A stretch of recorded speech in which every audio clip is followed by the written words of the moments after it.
창세기 40장 9절부터 23절까지의 말씀을 저와 한 절씩 교독하시겠습니다. 제가 먼저 읽겠습니다. 술 맡은 관원장이 그의 꿈을 요셉에게 말하여 이르되 내가 꿈에 보니 내 앞에 포도나무가 있는데 그 나무에 세 가지가 있고 싹이 나서 꽃이 피고 포도송이가 익었고 내 손에 바로의 잔이 있기로 내가 포도를 따서 그 즙을 바로의 잔에 짜서 그 잔을 바로의 손에 들였노라. 요셉이 그에게 이르되 그 해석이 이러하니 세 가지는 사흘이라. 지금부터 사흘 안에 바로가 당신의 머리를 들고 당신의 전직을 회복시키리니 당신이 그 전에 술 맡은 자가 되었을 때에 하던 것 같이 바로의 잔을 그의 손에 드리게 되리이다. 당신이 잘 되시거든 나를 생각하고 내게 은혜를 베풀어서 내 사정을 바로에게 아뢰어 이 집에서 나를 건져 주소서. 나는 히브리 땅에서 끌려온 자요 여기서도 옥에 갇힐 일은 행하지 아니하였나이다. 떡 굽는 관원장이 그 해석이 좋은 것을 보고 요셉에게 이르되 나도 꿈에 보니 흰떡 세 광주리가 내 머리에 있고 맨 윗 광주리에 바로를 위하여 만든 각종 구운 음식이 있는데 새들이 내 머리의 광주리에서 그것을 먹더라. 요셉이 대답하여 이르되 그 해석은 이러하니 새 광주리는 사흘이라. 지금부터 사흘 안에 바로가 당신의 머리를 들고 당신을 나무에 달리니 새들이 당신의 고기를 뜯어 먹으리이다 하더니 제3일은 바로의 생일이라. 바로가 그의 모든 신하를 위하여 잔치를 베풀 때에 술 맡은 관원장과 떡 굽는 관원장에게 그의 신하들 중에 머리를 들게 하니라. 바로의 술 맡은 관원장은 전직을 회복하며 그가 잔을 바로의 손에 받들어 드렸고 떡 굽는 관원장은 매달리니 요셉이 그들에게 해석함과 같이 되었으나 같이 읽습니다. 술 맡은 관원장이 요셉을 기억하지 못하고 그를 잊었더라. 아멘. 기도하겠습니다. 하나님, 이 시간 저희가 예배를 드리며 하나님 말씀을 듣는 시간입니다. 말씀을 대언하는 주의 종을 성령 충만하게 하셔서 하나님 말씀을 능력 있고 권세 있게 선포하게 하여 주옵소서. 하나님 말씀을 듣는 주의 백성들의 마음을 준비시켜 주시고 마음의 문을 활짝 여셔서 이 말씀 듣고 주의 음성을 듣고 이 말씀의 은혜와 축복을 받게 하여 주옵소서. 예수님의 이름으로 기도하옵나이다. 아멘.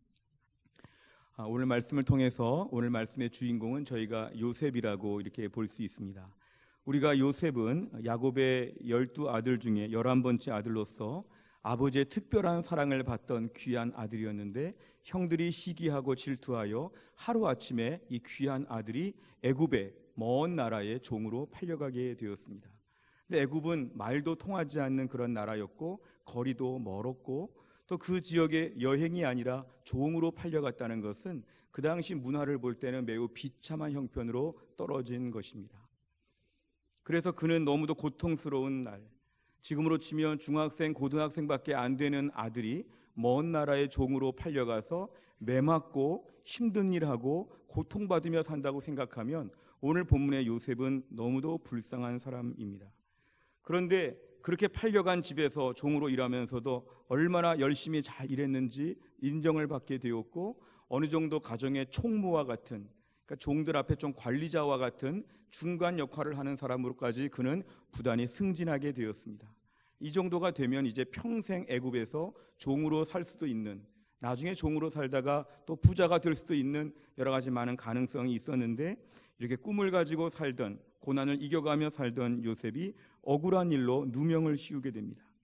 오늘날로 말하면 주인의 부인을 겁탈하려고 하는 시도를 했던 성폭행 미수범으로 현장에서 붙잡히게 되었습니다. 그래서 그는 지금 낯선 나라에서 이제는 종도 아니고 죄수의 신분이 되어서 하루하루 날들이 가고 있습니다. 종으로 팔려간 것도 억울한데 이제는 파렴치한 그러한 범죄인이 되어가지고 남들 앞에 손가락질을 받으면서 그렇게 지금 감옥 안에 있는 그는 매우 힘든 시간들이 지금 하루하루 가고 있을 것입니다. 나는 평생 무기수와 같이 감옥에서 그냥 썩는 것일까? 그의 인생은 한치 앞을 알 수 없는 절망스러운 상황이었습니다.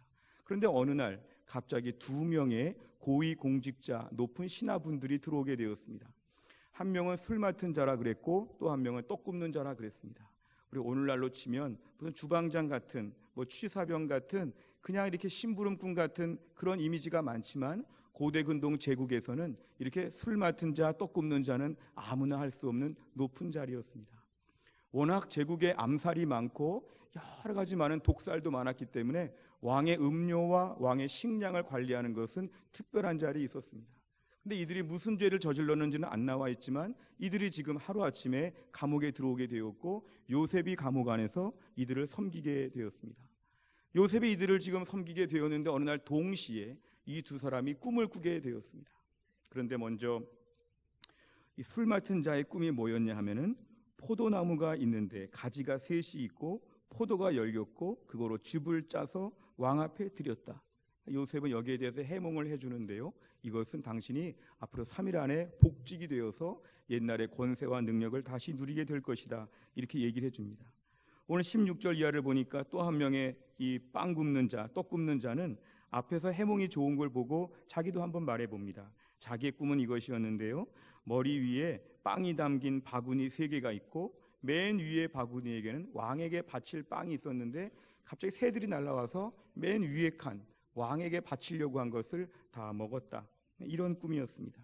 요셉은 해몽하기를 3일 후에 당신은 처형을 받을 것이라고 해서 극단적인 해몽이 지금 달라지게 결과가 나오게 되었습니다. 오늘 본문의 이야기는 이것이 전부입니다. 그런데 우리가 여기서 오늘 숨은 그림처럼 요셉의 마음이 살짝 숨어있는 두 구절을 발견할 수가 있습니다. 지금까지 읽은 긴 본문 중에서 2절의 말씀은 요셉의 심리 상태나 당시의 마음을 우리에게 잘 보여줍니다. 숨은 그림처럼 찾아보시면 14절과 15절이 요셉의 마음이 담겨져 있습니다. 같이 읽겠습니다. 시작. 당신이 잘 되시거든 나를 생각하고 내게 은혜를 베풀어서 내 사정을 바로에게 아뢰며 이 집에서 나를 건져 주소서. 나는 히브리 땅에서 끌려온 자요 여기서도 옥에 갇힐 일은 행하지 아니하였나이다. 이 두 구절의 말씀이 요셉의 마음을 지금 보여주는 은밀한 그러한 이야기입니다. 요셉의 이런 마음이 있을 수 있죠. 당신이 3일 후에 나가서 다시 옛날에 그 술 맡은 자로서의 높은 자리를 다시 복직하게 되고 회복하게 되면 당신은 권세와 능력이 있지 않습니까? 그럼 당신이 그 권세와 능력으로 나 좀 도와주십시오.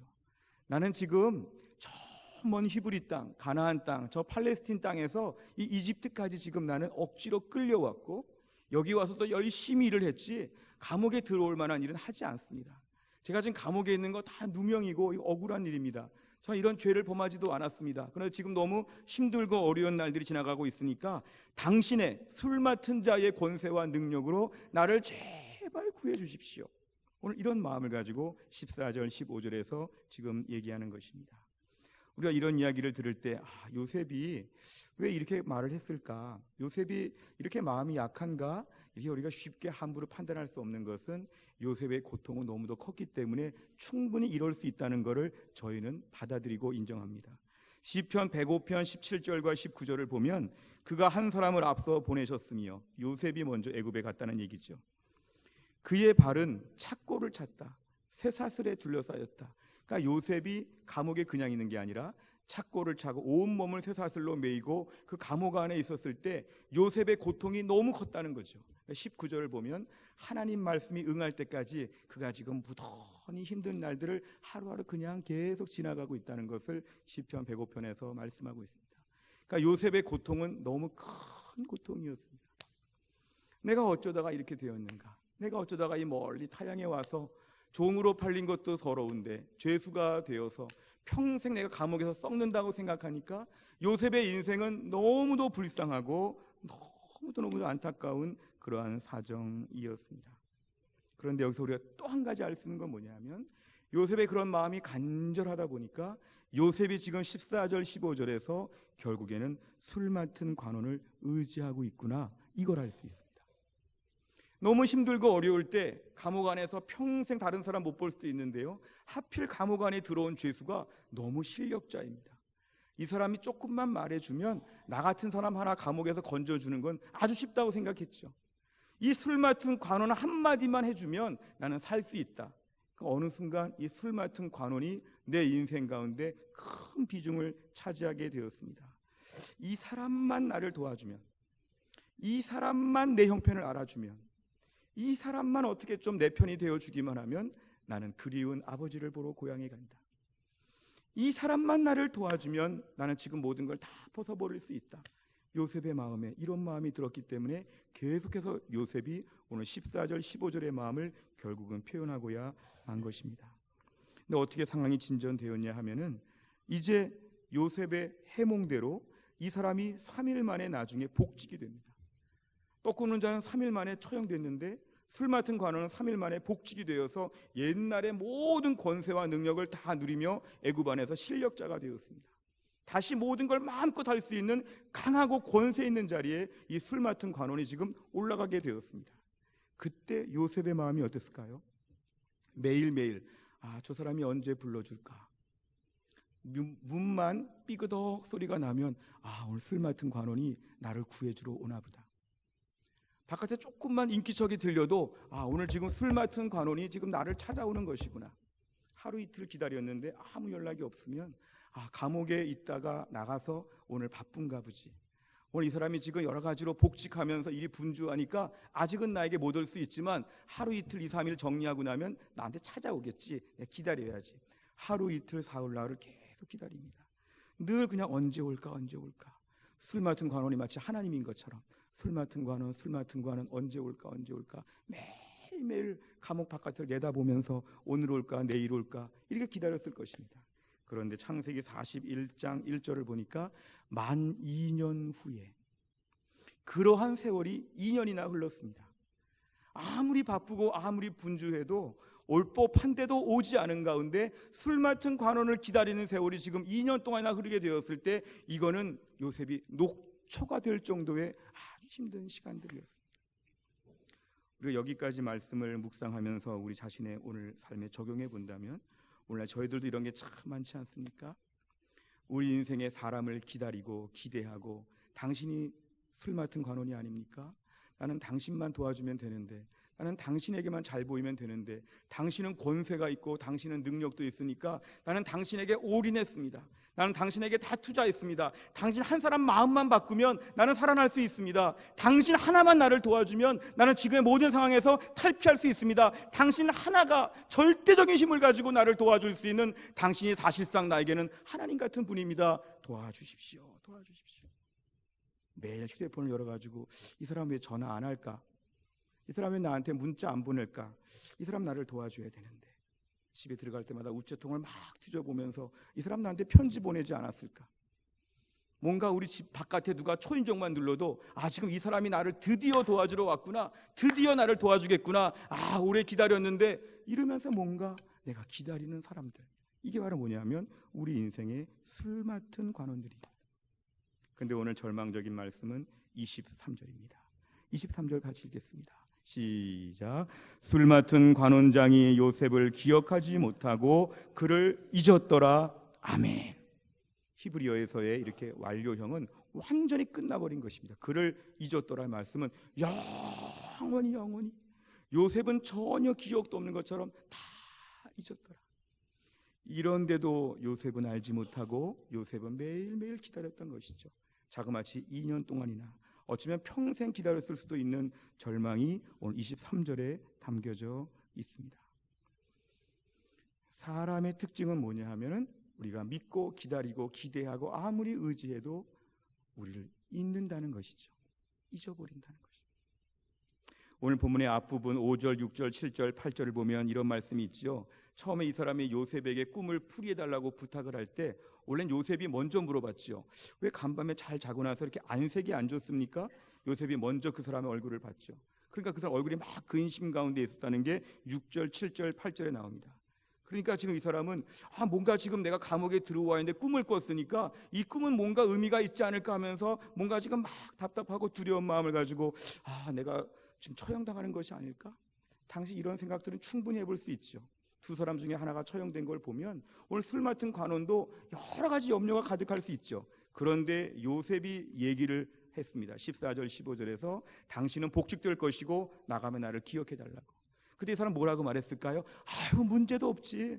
내가 나가기만 하면 너부터 구해줄 것이지. 내가 나갈 수만 있다면, 아직은 잘 모르겠지만 내가 나갈 수만 있다면, 정말 나갈 수만 있다면 내가 어찌 너를 잊으리. 내가 너의 모든 걸 다 책임져 주고, 내가 너에게 다 고향도 보내주고, 내가 너에게 돈도 주고, 다 너에게 공직도 주고 다 주겠다 하면서 얼마나 말을 많이 했을까? 우리가 충분히 상상할 수가 있습니다. 그런데 오늘 이 사람은 23절, 술 맡은 관원장이 요셉을 기억하지 못하고 그를 영원히 잊었더라. 오늘 우리 주변에서 내가 도와줄게, 내가 너 다 책임질 수 있어, 내 말 한마디면 너는 인생이 다 풀려, 내 뒤에 서봐, 나만 따라와봐, 내가 너에게 다 책임져 줄게. 사람들은 우리에게 계속 말을 해주죠. 그래서 우리들은 어떤 마음이 드냐 하면, 이 사람 쪽으로 기대야겠구나, 내가 이 사람 쪽으로 쏠려야 되겠구나, 이 사람이 나를 다 도와주겠구나, 이러면서 마음을 다 걸고 모든 걸 다 거기다가 올인하여 100% 투자할 수 있지만 결론적으로 사람은 잊어버린다는 것이죠. 오늘 본문에 요셉이 지금 이 술 맡은 관원만 붙잡고 살았으면 그는 평생 아무 해결도 못 볼 그러한 초라한 인생이었습니다. 술 맡은 관원으로부터는 구원의 손길이 하나도 나오지 않고 완전히 잊었더라. 콘크리트로 다 벽을 친 것처럼 완전히 요셉을 잊어버렸더라. 요셉이 누굴까? 네가 나를 봤었니? 전혀 몰랐죠. 오늘 본문에 의하면 구원의 손길은 하나님에게서부터 나오고 있습니다. 창세기 41장에 넘어오면은 41장 1절에 보니까 다시 한번 만 2년 후에 바로가 꿈을 꿨다. 그렇게 기다린 세월이 2년이 갔는데 바로가 어느 날 꿈을 꿨습니다. 왕에게 꿈을 꾸게 하신 분이 누굴까요? 하나님이 꿈꾸게 하셨죠. 근데 오늘 본문에 그 이후의 말씀 8절에 보니까 꿈을 꾸고 나서도 그냥 어젯밤 꿈은 의미가 없지, 잘 기억도 안 나지, 이렇게 잊어버릴 수 있었지만 8절을 보여주십시오. 아침에 그의 마음이 번민했다. 바로왕이 막 번민하는 것이죠. 무슨 꿈이었을까? 해게 망측한 꿈이었는데, 그래서 유난히 마음에 번민한 것도 하나님 일하시는 거였는데 중간에 보니까 애굽의 점술과 현인들을 다 모았습니다. 당시엔 꿈은 중요한 의미가 있기 때문에 전문가들이 많이 애굽에 있었는데 다 와서 하는 말이, 그 꿈은 모르겠습니다, 그 꿈은 못 풀겠습니다. 공교롭게 웬만한 건 다 풀더니만 왜 이 꿈은 유난히 못 푸는지, 왜 왕은 여기에 집중하는지, 이 모든 이유는 어디 있을까요? 하나님이 뒤에서 일하고 계시는 것이죠. 옛날에 무슨 영화 제목을 보니까요, 라이언 일병 구하기, 오늘 본문에는 요셉 구하기 작전이 시작된 것입니다. 술 맡은 관원이 아니라 하나님으로부터 출발한 지금 작전이 하달되고 있는 것이죠. 애굽의 전체 신 같은 존재였던 바로 왕이 자다가 꿈을 꿨다. 근데 그 꿈이 너무 특별하니까 막 번민했다. 그리고 웬만한 꿈은 다 풀 수 있었던 꿈 해몽가들이 전혀 손을 못 쓴다. 그러면서 결국 이 모든 사건은 요셉을 구하는 쪽으로 지금 화력이 집중되고 있습니다. 그러면서 9절에 보니까 이제 술 맡은 관원장이 고백하죠. 제가 옛날에 감옥에서, 제가 2년 전에 감옥에서 그 요셉이라고 하는 청년, 그때 제가 다 기억한다고 했는데 잊어버렸던 청년이 하나가 있었습니다. 하나님의 술 맡은 관원장을 요때 쓰신 거죠. 내가 그때 기억하고 도와줘야 되는데 잊었습니다. 결국 오늘 본문의 14절을 보니까 이에 바로가 사람을 보내요 이 요셉을 불렀다. 술 맡은 관원이 감옥에서 불러낸 것이 아니라 왕 바로가 불렀다. 바로 뒤에는 누가 계셨을까요? 하나님이 부르셨죠.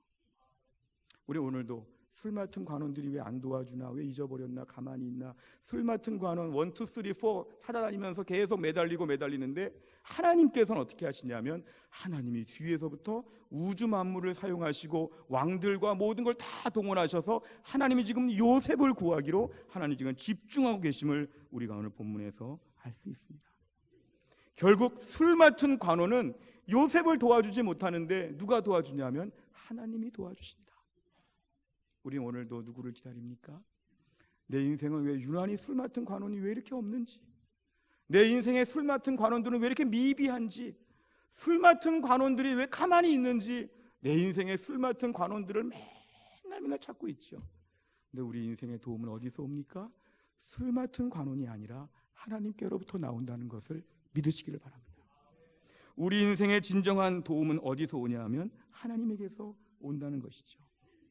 우리 인생을 살면서 술 맡은 관원으로 대입해 볼 분들이 많이 있죠. 내가 어릴 때 우리 부모님이 내 인생의 쓸만한 군원이죠. 우리 부모님 공부도 많이 하셨어. 우리 부모님 돈도 많아. 우리 부모님 모든 거 다 갖추고 있어. 나는 부모님이 다 책임져 줄 거야. 내 인생 다 부모님이 알아서 하실 거야. 내 인생의 쓸만한 관원은 부모님이야. 쩍하면 부모님께 찾아가고 쩍하면 부모님께 부탁하고, 부모님이 든든하니까 조금도 아쉽지 않고 막 큰 소리 치며 다니면서 내 인생의 쓸만한 관원은 우리 부모님이라고 막 자랑하고 다니는 이런 사람이 있을 수 있죠. 중년의 나이에는 내 인생의 쓸만한 관원은 내 배우자야. 우리 아내가 얼마나 똑똑하고 얼마나 일을 잘하는지, 우리 남편이 얼마나 돈 잘 벌고 얼마나 믿음직스러운지 계속해서 자기 아내, 자기 남편을 향해서 당신이 쓸만한 관원이라고, 그것 때문에 나는 아무것도 아쉬움이 없고 행복하다고. 내 인생의 쓸만한 관원으로 배우자를 생각하는 가정들도 많지요. 나이가 드니까 자식을 의지합니다. 내 자식들이 얼마나 공부를 잘하고 직장이 얼마나 좋고 얼마나 돈 잘 벌고 얼마나 잘났는지, 내 인생에는 자녀들이 끌끌하니까 다 책임져 줄 것이야. 내 인생에는 술 맡은 관원 같은 자식들이 많지. 그런데 모두가 다 공통점은 뭐냐 하면은 사람은 의지할 존재가 못 된다는 것입니다. 시편 146편 3절부터 5절을 보면 같이 읽습니다. 시작. 귀인들을 의지하지 말며 도울 힘이 없는 인생도 의지하지 말지니 그의 호흡이 끊어지면 흙으로 돌아가서 그날에 그의 생각이 소멸하리로다.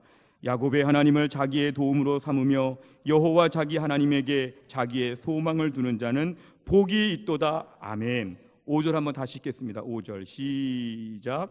야곱의 하나님을 자기의 도움으로 삼으며 여호와 자기 하나님에게 자기의 소망을 두는 자는 복이 있도다. 아멘. 우리 인생 가운데 도움도 안 되는 술 맡은 관원들이 너무 많으면 오히려 신앙생활에 방해가 됩니다. 도와주지도 않을 거면서 괜히 앞에서 왔다 갔다 하면서 우리에게 기도 못하게 하지요. 나를 믿어. 무슨 기도하겠어. 내가 도와줄게. 하나님을 찾겠어. 내가 하다가 안 되면 그때 하나님께 기도해봐. 도움도 안 되면서 괜히 우리 앞에서 막 왔다 갔다 하면서 술 맡은 관원들이 막 설치고 돌아다니죠. 내가 도와줄게. 나만 믿어봐. 책임져 줄게. 차라리 애초에 하나도 없으면 처음부터 기도할 걸. 고통의 날들이 길어지고 못 받는 날들이 길어지고 안타까운 날들이 길어지는데 기도 안 하고 계속 술 맡은 관원만 주목하고 있다가 나중에 그때서야 알아가지고 그때부터 기도 시작하고 그때부터 술 맡은 관원이 없다고, 나 연락이 없다고 이렇게 매달리면은 이건 불행한 것이라는 것이죠. 내 인생에 도와줄 만한 사람들의 리스트를 오늘 제거해 보시기를 바랍니다. 다 버려야 됩니다. 내 인생에 지금도 나는 몇 명을 동원할 수 있어. 지금도 얼마의 돈을 나는 갑자기 모을 수 있어. 지금도 내 주변에 얼마나 인해 장막이 많은지, 얼마나 인생 울타리가 든든한지, 이런 모든 자랑거리를 다 버리시기를 바랍니다. 결국 다 쓸만한 관원에 불과합니다. 시편 20편 7절에 보니까 어떤 사람은 병거를 의지합니다. 전쟁에서 병거가 매우 중요하죠. 말이 끄는 전차가 너무 중요하죠. 어떤 사람은 말을 의지하죠. 병거가 많고 말이 많으니까 해보지도 않고 이 전쟁을 이긴다고 옛날에 자신감이 넘쳤죠. 실제로 솔로몬 이후에 많은 이스라엘 사람들은 병거와 말을 가지고 스스로 자랑하며 하나님을 안 섬겼습니다. 병거도 없고 말도 없으니까 하나님 저는 맨 땅에서 맨몸입니다 기도하던 이스라엘이 병거도 생기고 말도 생기니까 뭐 기도해야 되나, 병거 몇 대만 보내면 되지, 기도해야 되나, 말이 많이 늘었는데 내 인생의 병거와 말 때문에 옛날처럼 기도 안 하지요. 왜냐하면 지금은 다 병거가 해, 다 말이 해. 하나님이 하던 시대는 끝났어. 내가 신앙생활 초창기 때 좀 기도 많이 했지. 지금은 병거들이 가득해. 지금 말이 많아. 지금은 나는 하나님께 의지하지 않아. 사람들이 많아졌어. 이 모든 것은 우리 신앙에 어려움을 준다는 것입니다. 내 인생에 지금도 든든한 사람들이 누가 있나 자랑하고 다니고, 든든한 사람들이 하나님같이 보이고, 내 오늘날 차라리 이런 모든 것들이 있다면 다 내려놓아야 되고 하나님께만 전적으로 의지할 수 있는 믿음 주시기를 주의 이름으로 축원합니다. 하나님을 의지하는 믿음이 있어야 돼요. 병거 의지했다가 망하고 말 의지했다가 망합니다. 오늘도 병거 매일 이것만 기도한다면 병거가 아니라 하나님이 직접 주십시오. 오늘도 말이 몇 필이라고 이렇게 얘기하지 말고 하나님 나에게 위에서부터 직접 능력과 은혜와 기적을 베풀어 주시옵소서. 내 인생 병거가 부족해서, 내 인생 병거가 많아서 병거와 말은 것도 아니라 오늘도 우리 인생 가운데 우리 여호와 하나님의 이름을 자랑하리로다. 시편 20편 7절 다시 한번 보여주십시오. 우리는 여호와 우리 하나님의 이름을 자랑하리로다. 따라해 보실까요? 우리는 여호와 우리 하나님의 이름을 자랑하리로다. 아멘. 이런 믿음 주시기를 주의 이름으로 축원합니다. 우리 인생 가운데는 하나님을 의지해야 좀 더 어려움이 없고 이 어려울 때를 감당할 수 있다는 것입니다.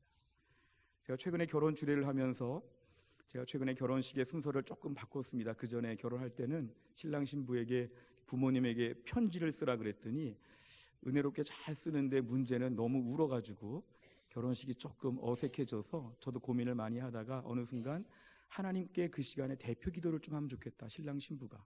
그래서 편지 쓰지 말고 하나님께 기도하라고 했더니 거의 기도하면서 우는 커플은 없었습니다.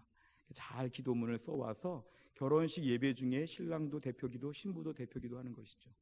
근데 아주 최근에 결혼한 어느 신부의 기도를 보니까 너무 감동적인 그런 기도가 있어서 나누고 싶습니다. 저에게 필요한 모든 변화를 주의 손에 맡깁니다. 주님께 기대해야 할 것을 배우자에게 기대함으로 짐을 지우지 않게 도와주세요. 너무 중요한 기도 아닙니까? 주님께 기대해야 되는데, 주님께 받아야 되는데 이거를 배우자에게 기대하지 않도록 하나님 도와달라는 것입니다. 우리가 오늘 인생에 결혼할 때 어떤 마음을 갖게 될까요? 신랑과 신부에게 서로 원하는 것이 많을 때 다 책임져 줄 수 있을 것처럼 스스로 말하기도 하고 기대하기도 하죠. 그러니까 결혼하면서 내 결혼의 인생의 모든 것은 내 남편이 다 준다, 결혼하면 내 아내가 다 준다, 이런 식의 기대가 매우 위험한 것이죠.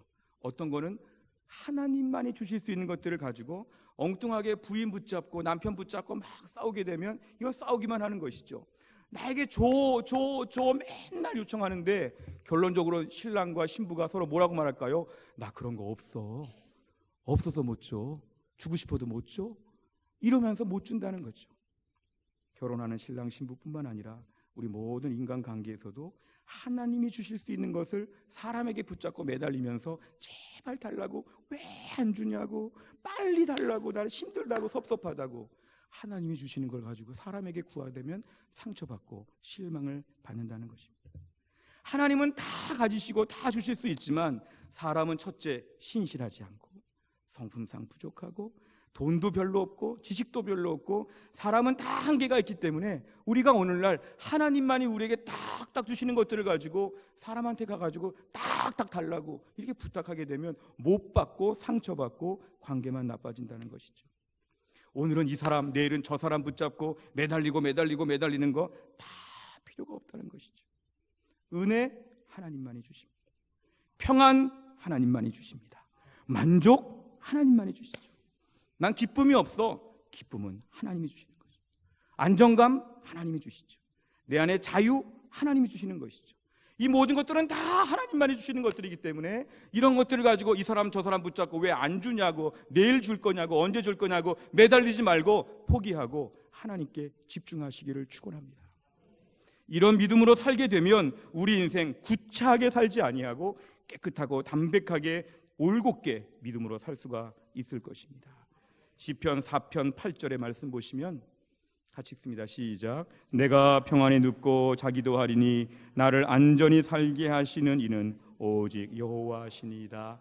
아멘. 오늘도 술 맡은 관원을 기다리던 우리의 모든 마음들을 다 버리고 나를 안전히 거하게 하시고 오늘도 우주 만물을 동원하셔서 나를 살려주시기 위해 뛰어오시고 달려오시는 하나님 아버지의 은혜 가운데 매일 담대하고 매일 기쁨으로 충만한 삶을 살 수 있으시기를 주의 이름으로 축원합니다. 기도하겠습니다. 하나님 아버지 감사합니다. 오늘도 우리가 말씀을 묵상하는 가운데 요셉처럼 매일 술 맡은 관원을 기다리며 살았습니다. 이 사람 저 사람에게 제발 다 도와달라고 매달리며 살았습니다. 하나님, 오늘 말씀 앞에서 술 맡은 관원이 중요하지 않고 하나님께서 위에서부터 모든 걸 해결해 주시고 풀어주실 것들을 믿게 하여 주시옵소서. 술 맡은 관원이 별로 없다고 낙심하지 않게 하여 주시고 내 도움은 하나님이 위에서부터 주신다. 하나님이 천지 만물을 움직이시면서 내 삶에 뛰어오시고 오늘도 달려오시고 통치해서 지금도 하나님이 나를 향해서 은혜를 베푸시고 나를 구해주시는 신실하신, 능력이 많으신, 은혜롭고 자비하신 좋으신 하나님을 매일매일 바라보게 하여 주옵소서. 삶 속에서 워낙 힘들고 어려운 요셉처럼 고통받는 주의 백성들, 오늘 말씀 가운데 주님의 손 의지하며 믿음으로 이 길을 담대하게 갈 수 있도록 하나님의 일하심에 주목하고 사람의 일하심에 자유할 수 있도록 우리에게 믿음을 온전하게 만들어 주옵소서. 예수님의 이름으로 기도하옵나이다.